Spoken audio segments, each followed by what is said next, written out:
Bueno, acá estamos nuevamente para este segundo video.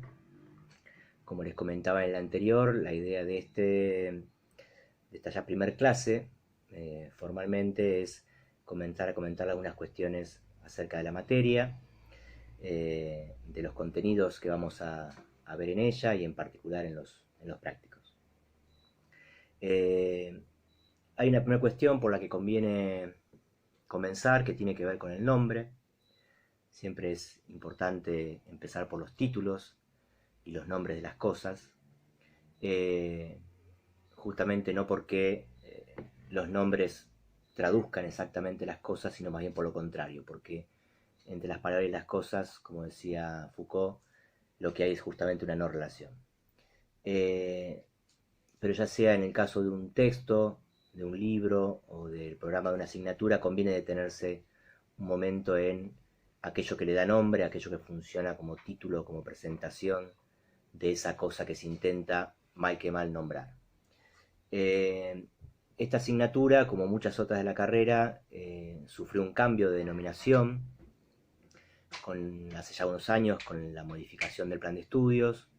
Eh, Anteriormente se llamaba Desenvolvimiento Histórico Epistemológico de la Psicología, un título kilométrico como muchos de los nombres de aquella época, todos residuos, como ustedes saben, de la última dictadura militar, con la vuelta a la democracia, la Universidad Nacional de Rosario y nuestra facultad en particular, que fue de las más perseguidas, como muchas humanísticas, cambiaron sus planes de estudios y pusieron nombres así, ¿no? Nombres un poco extraños, largos, pero que permitieran eh, retirar de sus cargos a los docentes militares o al servicio de la dictadura que todavía estaban. Ese nombre tan largo que teníamos se resumía en una sigla por la cual la cátedra finalmente era conocida, DEP2. Estaba en el medio de las otras las otras dos DEP, DEP1 y DEP3.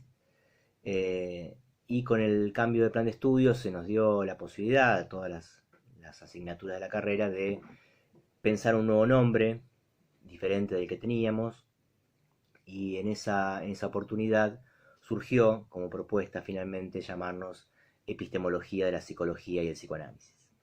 Ustedes notan rápidamente que entre estos dos nombres, que apuntan en cierto sentido a una idea similar, también hay algunas diferencias, ¿no?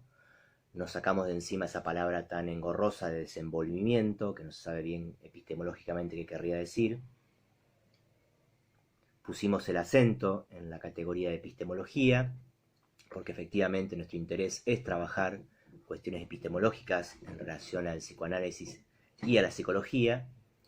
Y bueno, la inclusión justamente del término psicoanálisis en el nombre, que no es menor, porque si no, ya de entrada no quedaba dicho algo que tiene que ver con el interés de quienes integramos esta cátedra y de nuestra posición teórica y práctica, que tiene que ver con el psicoanálisis y con el psicoanálisis a partir de la enseñanza de Lacan. Este nuevo nombre, esta nueva manera de llamar a la asignatura, entonces puso o intentó poner sobre el primer plano la cuestión de la epistemología en sus diferencias con la psicología y con el psicoanálisis. Decir epistemología no es decir un término unívoco, ustedes lo habrán constatado ya en primer año, en la materia que lleva ese nombre, que no hay una epistemología, que hay diferentes concepciones de la epistemología. Yo quisiera comentarles brevemente dos, que me parece que nos pueden ayudar a pensar cuál es el problema y la necesidad de diferenciar la psicología y el psicoanálisis, además de sus múltiples diferencias prácticas y clínicas, diferenciarlas a nivel epistemológico, ¿sí? Porque si bien tanto una como el otro mantienen relaciones, podríamos decir, con la ciencia, esas relaciones no son las mismas. La doctora Esther Díaz de Cóvila, una antigua docente de esta casa, ya jubilada, le gustaba definir la epistemología menos como una lógica o una metodología de la ciencia, sino, decía ella, que la epistemología era la historia de los conceptos y del contexto de producción de esos conceptos. A eso se dedicaba la epistemología, a mostrar cómo es que en el suelo histórico-político de una determinada época se construían ciertos conceptos, se producían conceptos, y cómo esos conceptos de alguna manera reflejaban o estaban articulados a ese suelo histórico-político. Otra concepción de la epistemología que me parece que está buena tener en cuenta la aporta un psicoanalista francés contemporáneo nuestro. Con contemporáneo me refiero a que todavía está vivo. Nosotros leemos muchos autores muertos en nuestra carrera, lo habrán notado, es un gaje del oficio, parece, de las materias, de las carreras humanísticas, que el grueso de sus autores ya están fallecidos. En este caso se trata de un autor que está aún con vida, y esto tiene su interés porque es un autor que todavía sigue produciendo, que todavía sigue repensando sus ideas, que fue alumno de Lacan y que es Jean Alouche. Jean Alouche define la epistemología, o dice que la epistemología es el conjunto definido de preguntas referidas al estatuto de un saber. Es decir, que en este horizonte la epistemología sería una suerte de disciplina cuyo objeto es el saber de las otras disciplinas. En el caso de la psicología, esto no reviste mayor problema, porque la psicología efectivamente se define como una disciplina, se piensa a sí misma como una disciplina. Por lo tanto, no hay mayor obstáculo en que la epistemología la tome el saber psicológico como su objeto.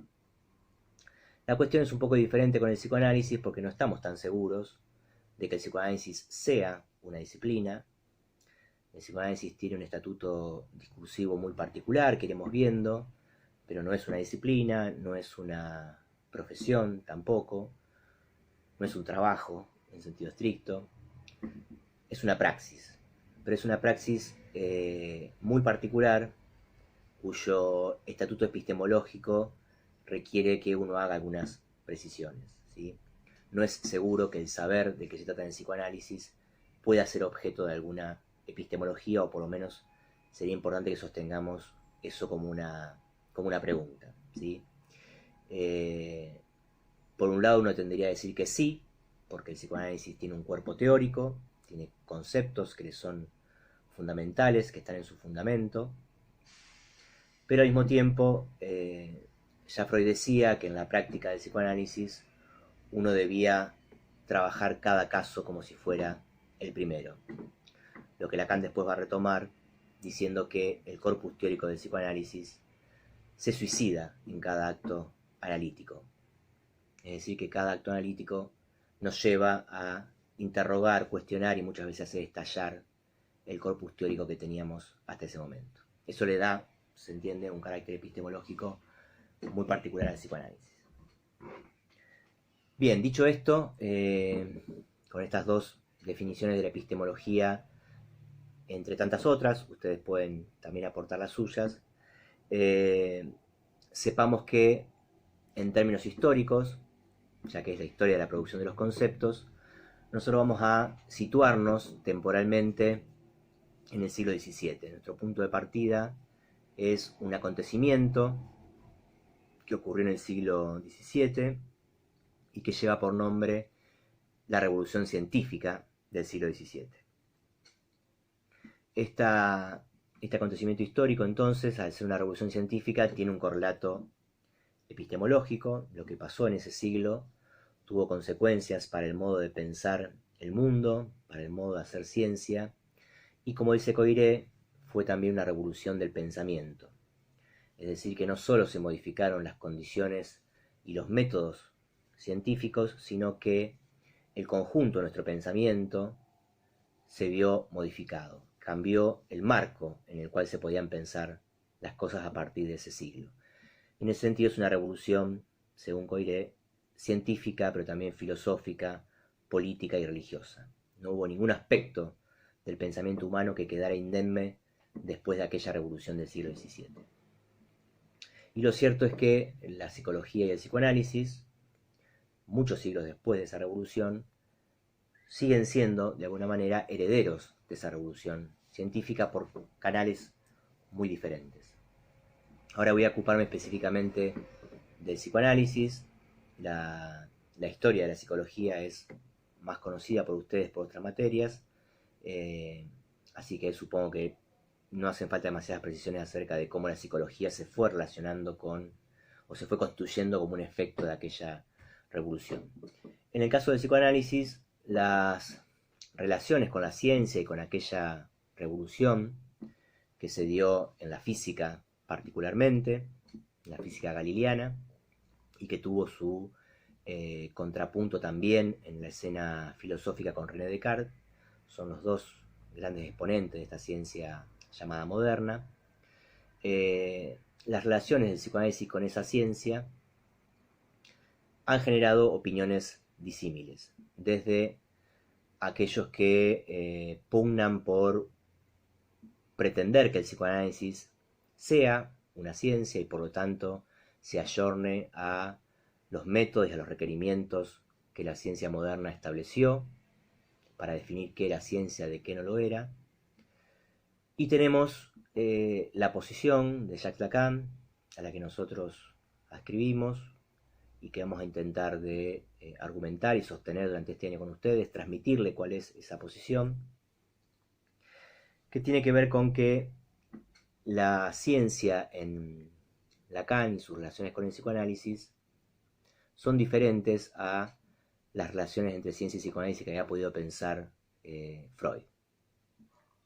Para Freud, como ustedes saben, había una ciencia ideal, que era la física de su época. Todo el lenguaje freudiano está bastante embebido de categorías que vienen de la física, como el término de catexia, el de energía, al punto que Freud pensaba que esta ciencia ideal, que era la física, bien podía constituirse como un ideal de ciencia al cual el psicoanálisis debía atender. Este es un ideal que Freud nunca dejó de perseguir, que lo acompañó hasta el final de su vida, de su obra, la idea de que en algún momento el psicoanálisis pudiera cobrar estatuto de ciencia. La posición de Lacan es un poco diferente. Lacan no cree en una ciencia ideal, ni cree en un ideal de ciencia, por lo tanto, ni cree tampoco que la verdadera pregunta entre el psicoanálisis y la ciencia sea si el psicoanálisis es o no es una ciencia. Es una pregunta que Lacan logra dejar en suspenso, que logra plantearla como una mala pregunta, porque dice que la verdadera pregunta sería ¿qué sería una ciencia que incluyera el psicoanálisis? Si se percibe el giro que Lacan produce ahí, no es lo mismo preguntarse qué tiene que hacer el psicoanálisis para entrar en el campo de la ciencia que preguntarse qué tendría que hacer la ciencia para poder incluir al psicoanálisis. Lacan dice unas cuantas cosas acerca de la ciencia a lo largo de su enseñanza. Nosotros vamos a ir trabajando diferentes momentos de esa reflexión, pero sepan que es una reflexión continua en la enseñanza de Lacan, no es un tema secundario, no es un tema menor, es algo que lo acompañó durante los 27 años y más que tuvo su enseñanza. Lacan ha llegado a decir que el psicoanálisis es del tiempo de la ciencia y que por lo tanto la ciencia ya no funciona como un punto exterior hacia el cual deberíamos tender, sino que la ciencia está, por el contrario, en el lugar de causa. La ciencia es intrínseca al discurso del psicoanálisis en la medida en que la ciencia hizo posible el discurso del psicoanálisis. Freud no hubiera inventado para Lacan el psicoanálisis, no hubiera sido posible el descubrimiento del inconsciente si no hubiera habido esta revolución del siglo XVII. Todo el trabajo de este primer cuatrimestre tiene que ver con poder demostrar eso, transmitirles a ustedes a qué responde esta afirmación de Lacan. Por último, decirles que otra afirmación importante con la que vamos a trabajar y a la que vamos a tratar de darle varias vueltas conforme vayamos avanzando en las unidades es una frase de Lacan que se encuentra en un texto del año 65.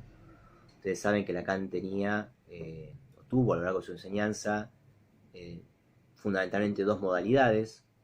Una modalidad oral, ligada al seminario que durante 27 años dictó en diferentes lugares, y una modalidad escrita que se ve reflejada tanto en los escritos, así llamados escritos del año 66, publicados en ese año, y posteriormente otros escritos que fueron publicados ya después de la muerte de Lacan. En un escrito del año 65, que se llama La ciencia y la verdad, que es en realidad una versión taquigrafiada de la primera clase de un seminario de Lacan dedicado al objeto del psicoanálisis, Lacan dice en este escrito una cosa que es en principio bastante novedosa, que él mismo reconoce que es paradójica, que es afirmar que el sujeto con el que operamos en psicoanálisis no puede ser sino el sujeto de la ciencia. El sujeto con el que operamos en psicoanálisis no puede ser sino el sujeto de la ciencia. Entender esa frase, esa sola frasecita, nos va a llevar todo el año.